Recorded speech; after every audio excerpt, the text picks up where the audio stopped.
Mothers and fathers, husbands and wives, sisters and brothers, friends for life. We won't live in the past.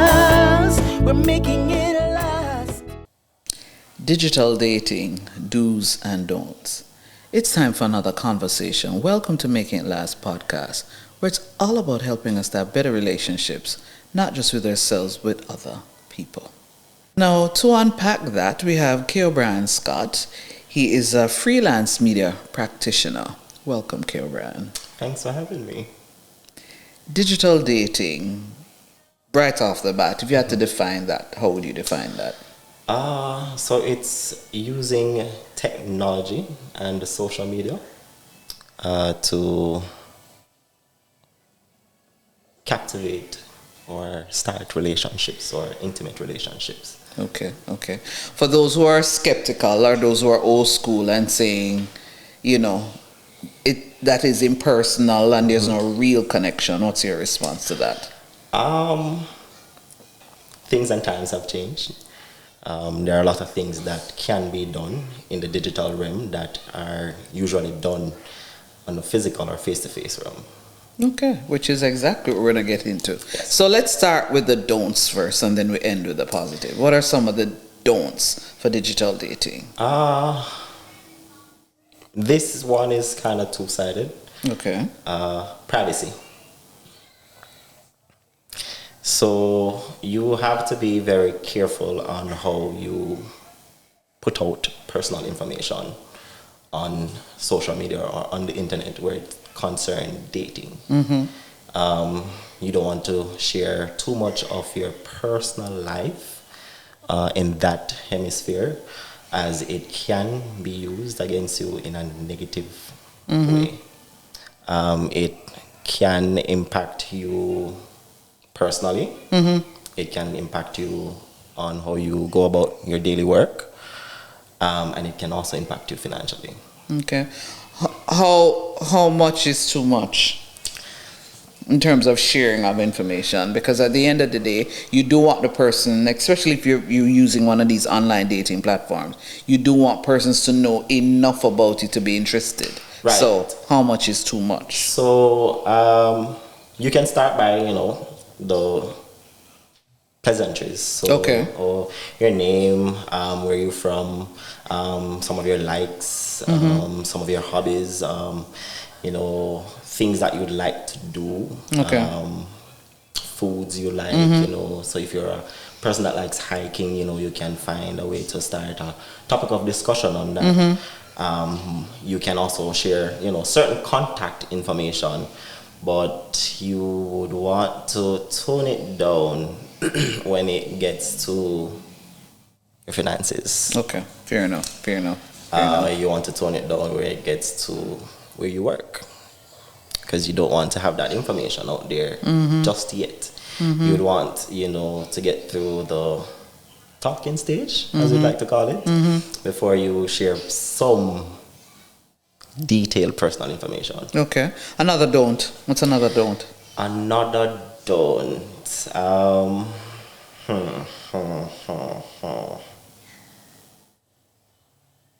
Family information. Okay. So you don't want to give too much background on your family just yet. Okay. So it doesn't give them enough so they can... Just enough so that I can know who you are. Okay. As a person, and to see if you can create that bond, because then you have to create a bond over the internet, make that bond last, and then see about shifting that bond into the physical. Okay, fair enough. Any other don'ts? I'd like to say keep friendships out of it for a while. Meaning you don't, in dating, you'd like to get to know that person first before you introduce other people into that relationship. Because of course, when you are in a relationship, you're going to introduce your friends to your partner. You're going to introduce your partner to your family members, and then at some point your workspace is going to know who your partner is. Right. So you would want to get, like I said before, get past the talking stage, get to a comfortable stage in dating before you introduce friends, family, and work. All right, fair enough. I think to just backtrack a bit, you basically said the whole idea of privacy, not sharing too much, not sharing family info, and of course, in terms of friendships. Give or take, that's about 3 don'ts. Any other before we then transition to the do's? For me, those are major 3. Those are top 3. Fair enough. Right. Fair enough. All right, we're going to transition to some of the do's then. What are some of the do's? And before we get into the do's, is this just added research or you're speaking from personal experience? Some added research. Okay. Some experience. Okay. Life has, come with its experiences, its challenges, and its ups and its downs. So there are some mixed. Some mixed. Yes. Okay. All right. So with that being said then, some do's. Do's about dating in the digital age. All right. So I am able to go on digital dates. So I don't necessarily have to plan out and say, okay, let's both meet up at the same place at the same time to go on a date. We can do that digitally. Another thing, it makes communicating more interesting, more compatible, because I know, older people or the older folks. I'm not saying you. Because I'm like, not saying you. Are you somewhere dropping word for me? No. Because, back in time when, people were dating, it would be, okay, if I'm dating you, it would have to be, I see you physically every day or every other day. Whereas in now, dating in the digital realm, I can, pick up my phone and be like on FaceTime or I'm on a phone call or on a WhatsApp message or something, or sending text messaging. I'm constantly in communication with you. Whereas, back then I would have to be in communication with you while I'm around you. Another thing is, what would I like to say? So I spoke about the communication. I spoke about dating as, being able to have dates. Trying to figure. All right, before while you're still thinking though, in terms of the date though, so this is with 2 persons in 2 different countries, 2 different let me not say how does that work, because how connected can you then feel if it is that you're literally in 2 different countries or 2 different spaces? From a place of knowledge. Okay. You can or you cannot. I can. Okay. All right. So we can just jump back to 2020 a bit when I was living in Florida and the person I was dating at the time was living here in Jamaica. So I remember it's nothing short of communication, nothing short of attention, nothing short of, the attraction, the love that you would have for that person. So I would get up in the mornings, I'll get my good morning text, I'll get, the checkups, have you had your water throughout the day, have you had lunch, how's your day going, how's your work progressing. And as soon as I step through that door, heading home in the evening, I'm on the phone, I'm on a video call, and I drive home, get home, prepare dinner, eat dinner, and if I'm going on the road, I go on the road, and it's as if that person is next to me, going wherever I'm going. So, dating in digital age is nothing short of dating in the modern age or the older times, because you still get all that and more. So, to say, that person and I had a relationship that lasted for quite a long time, and I never met that person until a year and a half after speaking virtually. I've never met that person physically until a year and a half later.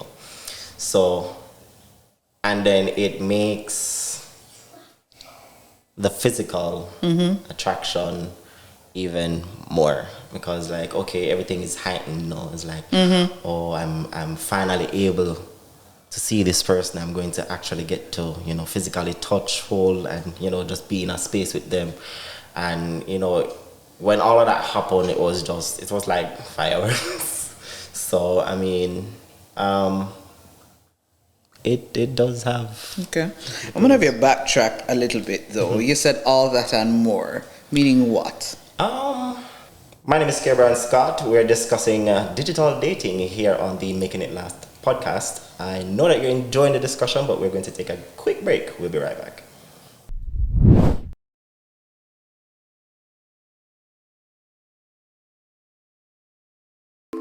You can't live your best life without a healthy immune system. Boost your immune system the delicious way with Zappy's organic juices and punches. Made from local produce with zero added sugar, our juices cleanse and revitalize your body as they boost your natural immunity. Try our delicious flavors: Beat It, Berry Bomb, Get Fresh, Ton Up, and Island Splash. Find us on Instagram at Zappy's Organics, or call or send a WhatsApp message at 1-876-779-8910 to order today. That's 1-876-779-8910. Zappy's Organic Juices and Punches. Live your best life today.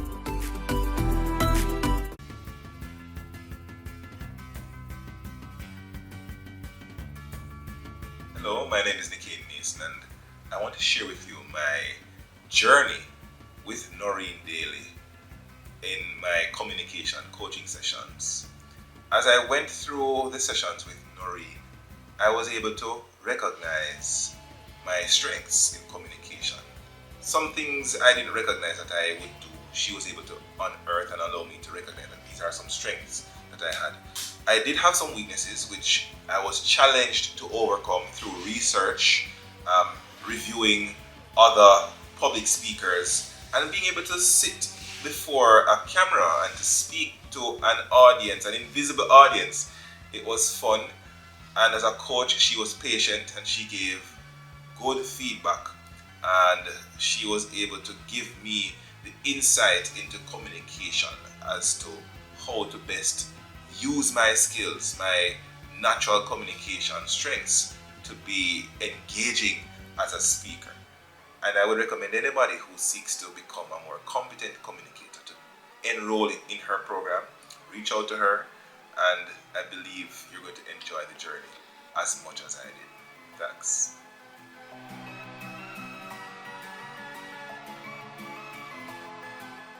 Making it last is all I care to do.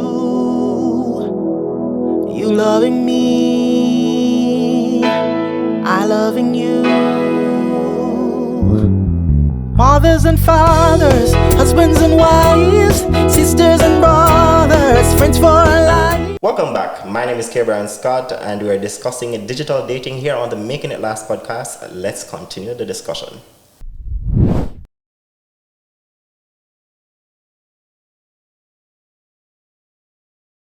So let us touch on a little financial aspect of it. Okay. You save a lot, because if I do go on dates, or we do go on dates, while dating in that realm, I might need to just put on a nice shirt, have on my shorts, and I sit around the dining table. Okay.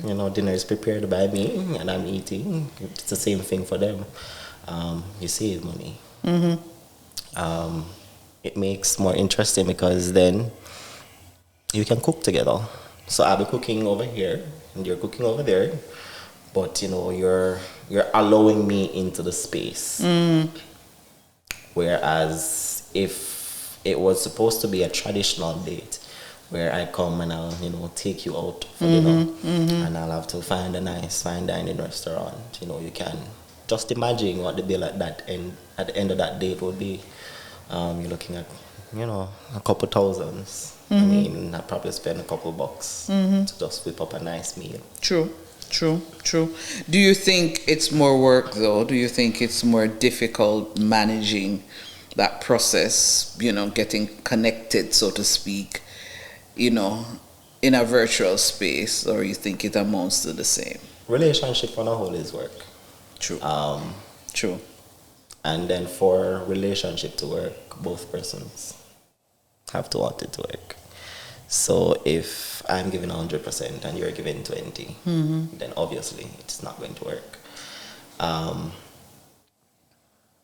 as I'd always say whenever I was in that space dating, I would say if you're not interested in this or having this go forward, it makes no sense to move from where we are or move from the talking stage to something else, because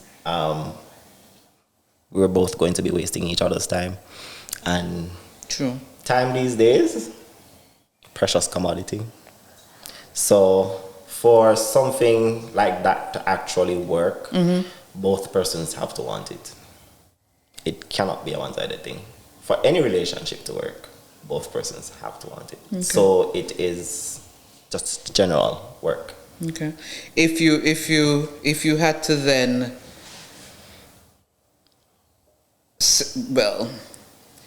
give a tip or say to somebody who is still saying, I'm still skeptical, I've always heard about these, online dating apps, eHarmony, whatever else, there's so many of them. What would be your advice to somebody who's still a bit skeptical about even trying? Because the reality is, for a lot of persons, let me speak, especially for older females, it can be harder. Especially if you're quote unquote, as they say, educated. So, what's your take or what's your advice for especially like older females? Nothing try, nothing done. Okay. Just give it your best shot. I mean, just put yourself in the space. Just allow yourself to be one in the space. Yes, you're going to have your boundaries. Yes, you're going to have your standards. But there are persons out there, online dating apps, that fits within your standards, that fits within the boundaries that you set. You'll have to do a lot of sieving, because not everybody on the apps are there for dating. Some of them just want high and by. I mean, but if you take the time, and you'll know, because if let's put an app in the space. Let's say you go on Tinder. And of course you swipe right, you match. You swipe left, you don't match. Let's say you swipe right on somebody that they, based on their bio, it meets your description of what you want from that space. You match. If you swipe right and that person swipe right on your profile, then it's a match. I mean, you strike up a conversation. You do your pleasantries. You introduce yourself. You find out likes, dislikes, things that they like to do, places they like to go. What is their sole purpose of being in that space? And then you take it from there. I mean, you have the control of the space. You figure out what they want versus what you want, because like I said again, not everybody, because they'll have their profile there and it's pleasing to the eye, and when you swipe right, I mean, it's not what you expect or not what their profile speaks of. Sometimes it's not even the picture that they put there, right? Because I mean, in that space, that's also a negative. Yes. You have a lot of catfishing going on in that space as well. And what's that term? Because you're just rattling off that term, assuming that everybody who's going to listen or watch this will understand what that means. So what does that mean? Catfishing in my terminology is when,